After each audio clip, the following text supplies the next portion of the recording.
केंद्रीय वित्त सचिव ने कहा, अर्थव्यवस्था में सुधार के संकेत। कोविड-19 से पहले वाली स्थिति में पहुंचे अर्थव्यवस्था के ज्यादातर क्षेत्र।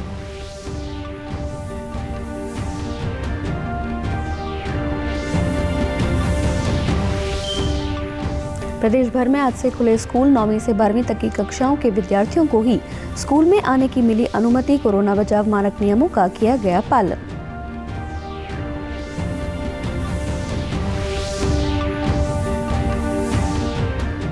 हरियाणा विधानसभा की बड़ौदा सीट के लिए कल होगा मतदान। पोलिंग पार्टियां चुनाव सामग्री लेकर हुई रवाना।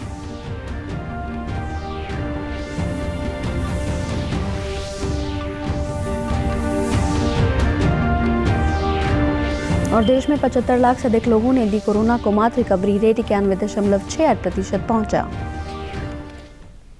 नमस्कार, मैं पल्लवी और अब समाचार विस्तार से। केंद्रीय वित्त सचिव अजय भूषण पांडे ने कहा है कि सरकार द्वारा समय समय पर किए गए प्रयासों से अर्थव्यवस्था में लगातार सुधार के संकेत मिल रहे हैं और ज्यादातर क्षेत्र पूर्व कोविड स्तर पर लौटते हुए दिख रहे हैं। उन्होंने बताया कि इस वर्ष अक्टूबर में वस्तु और सेवा कर जीएसटी संग्रह 1,05,155 करोड़ रुपए रहा। इस वर्ष अक्टूबर में जीएसटी राजस्व पिछले वर्ष की इसी अवधि की तुलना में 10% अधिक है। उन्होंने बताया कि अगर पिछले महीने से तुलना की जाए तो सितंबर महीने में कर संग्रह करीब 95,000 करोड़ रुपए का था और उसके अनुपात में अक्टूबर महीने में 1,05,000 से ज्यादा कर मिला है। वित्त सचिव ने बताया कि सरकार ने अर्थव्यवस्था में सुधार लाने और कोविड महामारी के प्रभाव से लोगों को बचाने के लिए कई कदम उठाए हैं। कोविड के प्रभाव से अर्थव्यवस्था में जो थोड़ी सी गिरावट आई थी, अब धीरे धीरे हम इसमें सुधार करते हुए इसे एक सकारात्मक दिशा में ले जा रहे हैं। इसलिए 5-6 महीने में सरकार द्वारा एमएसएमई उद्योग जगत को अलग अलग पैकेज और लोगों को जिस तरह का कैश असिस्टेंस दिया गया है, उसका परिणाम धीरे धीरे मिलने लगा है। कोविड का जो इम्पैक्ट था अब वो धीरे धीरे कम हो रहा है। हम लोग प्री कोविड लेवल पर पहुंच रहे हैं और उसके बियॉन्ड भी जा रहे हैं। अगले 4-5 महीने अगर इसी तरह का अगर मोमेंटम रहा तो जैसा कि वित्त मंत्री ने कहा है, मार्च महीने तक अगर गति जारी रही तो हमारा जो ग्रोथ है वो करीब पिछले साल का जो जीरो नियर जीरो ग्रोथ तक हम लोग पहुंच सकते हैं। बट इसके लिए हमें लगातार प्रयास करना चाहिए। प्रदेश भर में कक्षा 9वीं से 12वीं तक की कक्षाएं शुरू करने के आदेश के बाद आज भिवानी के निजी व सरकारी स्कूलों में फिर से शैक्षणिक कार्य शुरू हो गया है। पहले दिन विद्यार्थियों की 3 घंटे के लिए कक्षाएं लगाई गई। विद्यार्थियों के लिए मास्क पहनकर रखना अनिवार्य किया गया था। स्कूल में प्रवेश करते ही विद्यार्थियों की थर्मल स्कैनिंग की गई और हाथ सैनिटाइज करने के बाद कक्षाओं में प्रवेश दिया गया। स्कूल परिसर में सोशल डिस्टेंसिंग बनाए रखने के लिए विद्यार्थियों को निश्चित दूरी बनाकर बैठाया जा रहा है। स्कूल परिसर को पहले ही सैनिटाइज करवाया जा चुका है। कोरोना संक्रमण का फैलाव न हो, इसके लिए स्कूल के पूरे स्टाफ का कोरोना टेस्ट भी करवाया गया है। भिवानी के राजकीय वरिष्ठ माध्यमिक स्कूल के प्राचार्य शिव कुमार ने बताया कि सरकार की गाइडलाइंस के अनुसार स्कूलों में पूरी व्यवस्था की गई है। सभी पीरियड की अवधि कम की गई है। विद्यार्थियों को स्कूल में आने के लिए अपने माता पिता की अनुमति लेना भी अनिवार्य किया गया है। वहीं विद्यार्थियों ने भी स्कूल खुलने पर खुशी जाहिर करते हुए कहा कि इससे उनकी पढ़ाई सुचारू रूप से चल सकेगी और वे पढ़ाई संबंधी अपनी जिज्ञासाओं का समाधान भी पा सकेंगे। सिर्फ 9th से 12th तक के बच्चे जो हैं वो स्कूल में आएंगे। पूरा का पूरा स्टाफ जो है वो स्कूल में हाजिर होगा। उनकी 100% अटेंडेंस के लिए बोला गया है। दूसरा, सभी बच्चे इन सभी बातों को फॉलो करेंगे। जैसे सबसे पहले वो अपने पेरेंट्स की परमिशन के बगैर नहीं आएंगे। उनको एक कंसेंट फॉर्म है, उसके ऊपर अपने पेरेंट्स के सिग्नेचर लेने होंगे। उसी के बाद वो एंट्री करेंगे। दूसरा, सभी जो है स्कूल में व्यवस्थाएं कर दी गई हैं। सोशल डिस्टेंस का पालन किया गया है। सैनिटाइज पूरे स्कूल को कर दिया गया है। सरकार ने बहुत अच्छा निर्णय लिया है। हम पीछे बैकफुट में चले गए थे। हम बहुत अच्छी मेहनत करेंगे। हमें यहाँ पे आते ही हमारा टेम्परेचर चेक किया था और हमें किया गया था। बड़ौदा उपचुनाव के लिए सोनीपत जिला निर्वाचन अधिकारी एवं उपायुक्त श्यामलाल पूनिया के निर्देशन में आज पोलिंग पार्टियों को चुनावी सामग्री देकर मतदान केंद्रों के लिए रवाना किया गया। इस दौरान उपायुक्त ने कहा कि सभी मतदान केंद्रों की वेबकास्टिंग करवाई जाएगी। शांतिपूर्वक मतदान के लिए सभी प्रकार की पुख्ता तैयारियां की गई हैं। उपायुक्त ने बताया कि बड़ौदा उपचुनाव के लिए 280 बूथ बनाए गए हैं। बड़ौदा उपचुनाव में एक महिला मतदान केंद्र विशेष रूप से स्थापित किया गया है। साथ ही 5 आदर्श बूथों की स्थापना भी की गई है। उन्होंने बताया कि 3 नवंबर को मतदान का समय सुबह 7 बजे से शाम 6 बजे तक निर्धारित किया गया है। मतदान के दौरान हर 2 घंटे में चुनाव आयोग को रिपोर्ट भेजी जाएगी। उपायुक्त ने कहा कि सभी मतदान केंद्रों में मास्क, सैनिटाइजर और सोशल डिस्टेंसिंग की व्यवस्था रहेगी। पुलिस अधीक्षक जशनदीप सिंह ने रंधावा ने कहा कि बड़ौदा के किस गांव को संवेदनशील की श्रेणी में रखा गया है, जिनमें विशेष रूप से अधिक फोर्स की तैनाती रहेगी। देश में कोविड संक्रमण से ठीक होने का प्रतिशत लगातार बढ़ रहा है। अब तक 75 लाख से अधिक लोग स्वस्थ हो चुके हैं। देश में स्वस्थ होने की दर 91.68% हो गई है। पिछले 24 घंटों के दौरान लगभग 53,000 मरीज ठीक हुए हैं। इस दौरान संक्रमण के करीब 45,000 नए मामले सामने आए हैं।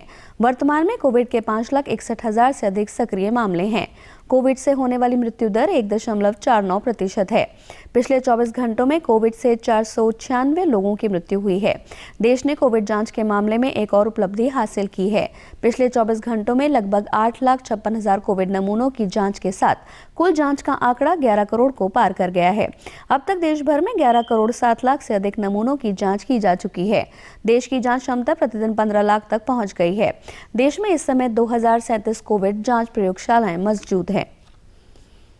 समाचारों में लेते हैं एक छोटा सा ब्रेक। आप देखते रहिए प्रादेशिक समाचार।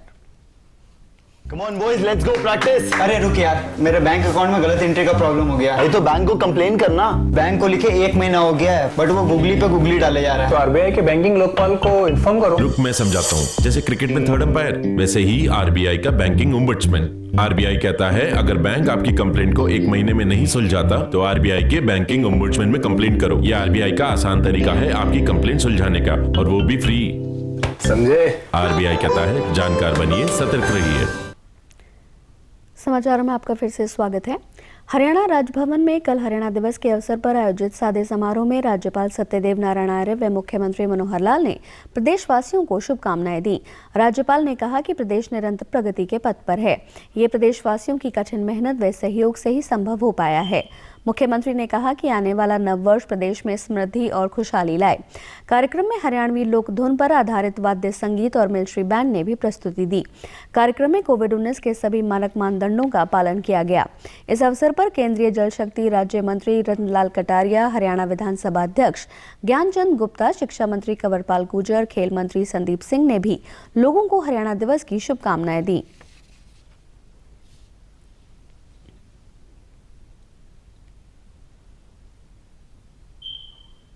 हरियाणा का 55वां स्थापना दिवस, इस अवसर पर मैं अपनी ओर से, हरियाणा सरकार की ओर से हरियाणा की पूरी जनता को बधाई देता हूं, शुभकामनाएं देता हूं और आशा करता हूं कि आने वाला वर्ष उनके लिए एक समृद्धि लाने वाला वर्ष बने, सब लोगों को सफलता मिले। हरियाणा के स्थापना दिवस पर मैं सभी प्रदेशवासियों को, देशवासियों को बहुत बहुत बधाई देता हूं, हरियाणा वासियों को बहुत बहुत शुभकामनाएं देता हूं। और इन 54 साल में जो हरियाणा ने प्रगति की वो अपने आप में बेमिसाल है। और मैं समझता हूँ कि जो एक ये मुहिम चली कि छोटे प्रदेश होने चाहिए, तो मैं समझता हूँ कि हरियाणा की प्रगति के बाद चली, तो कुछ लोगों को लगा कि छोटे प्रदेश बहुत तरक्की कर सकते हैं। पूरे देश को मैं हरियाणा दिवस पर बहुत बहुत बधाई देता हूँ। और जिस प्रकार से हरियाणा लगातार तरक्की कर रहा है, चाहे वो खेलों का हो, सेना का हो, किसानों का हो, उद्योग का हो, हर फील्ड में हरियाणा अव्वल नंबर पर चल रहा है। और अगर खेलों की बात करें तो अगर देश के जो भी मेडल आते हैं, चाहे वो कॉमनवेल्थ गेम्स हों, एशियन गेम्स हों, ओलंपिक गेम्स हों, जितने भी मेडल आते हैं तो उससे 50% से ज़्यादा मेडल जो हैं वो अकेला हरियाणा लेके जाता है। लेकिन पिछले 55 वर्ष में हमारे प्रदेश के राजनीतिक नेताओं ने, हमारे देश के एडमिनिस्ट्रेशन ने कंधे से कंधा मिलाकर काम किया और आदरणीय मनोहर लाल जी के नेतृत्व में जिस तरह का पारदर्शी प्रशासन हरियाणा प्रदेश को दिया गया है और केंद्र में भी इसी तरह से भारत माता के लाल नरेंद्र मोदी जी के कुशल नेतृत्व में आज केंद्र और राज्य मिलकर एक नई बुलंदियों को छू रहे हैं। उसके लिए मैं सभी को बहुत बहुत बधाई देता हूँ। प्रदेश के सहकारिता मंत्री डॉक्टर बनवारी लाल ने आज पलवल सहकारी चीनी मिल के पिराई सत्र का शुभारंभ किया।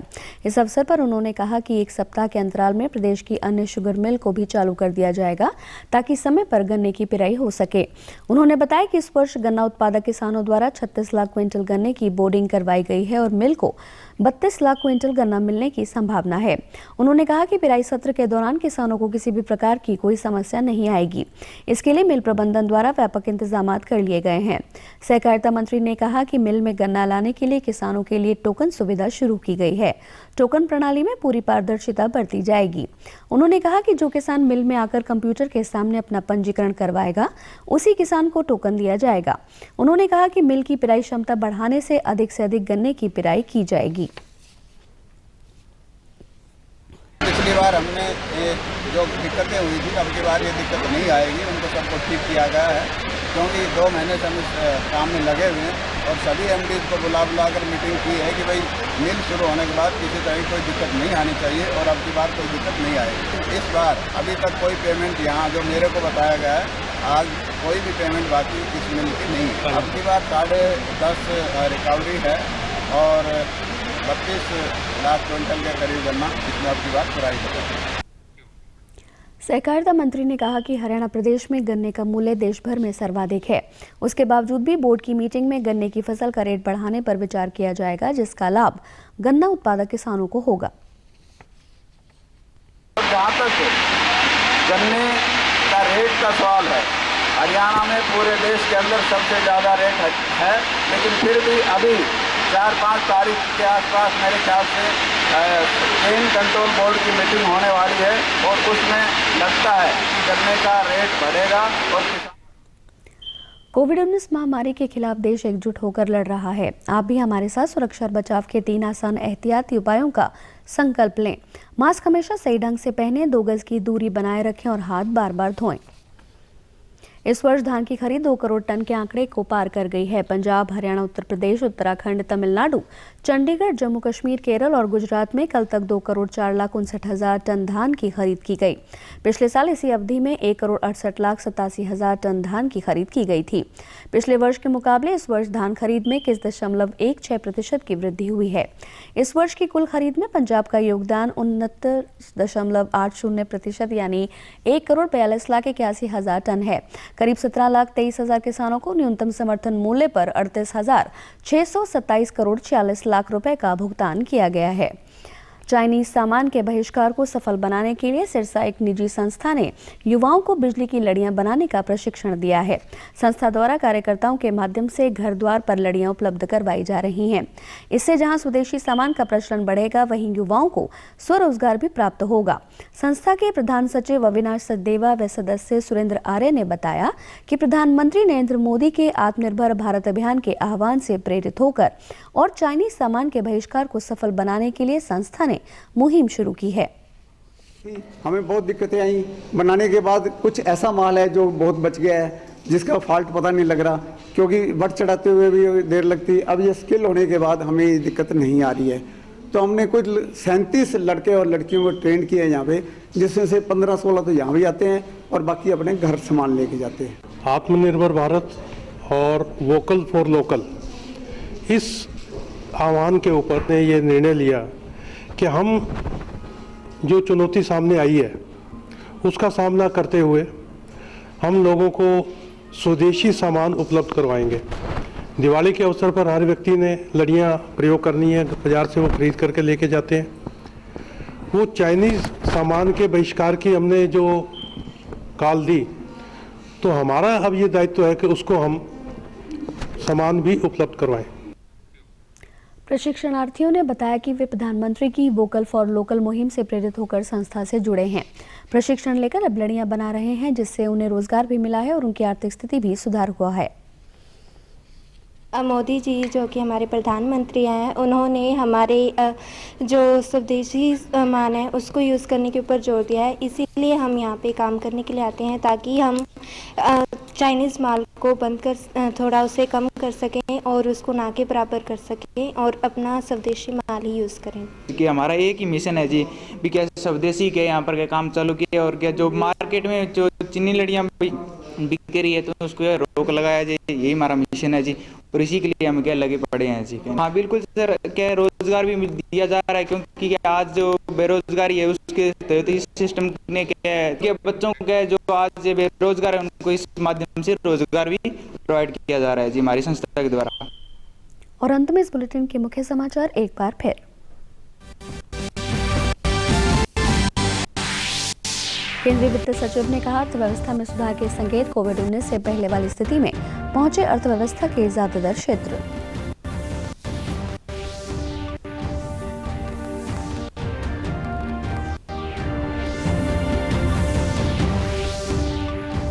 प्रदेश भर में आज से खुले स्कूल, 9वीं से 12वीं तक की कक्षाओं के विद्यार्थियों को ही स्कूल में आने की मिली अनुमति। कोरोना बचाव मानक नियमों का किया गया पालन।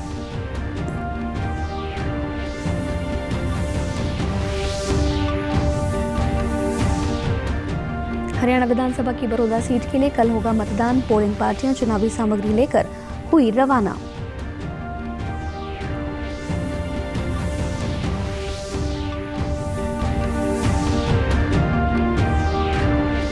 देश में 75 लाख से अधिक लोगों ने दी कोरोना को मात। रिकवरी रेट 91.68% पहुंचा। समाचारों में आज बस इतना ही। नमस्कार।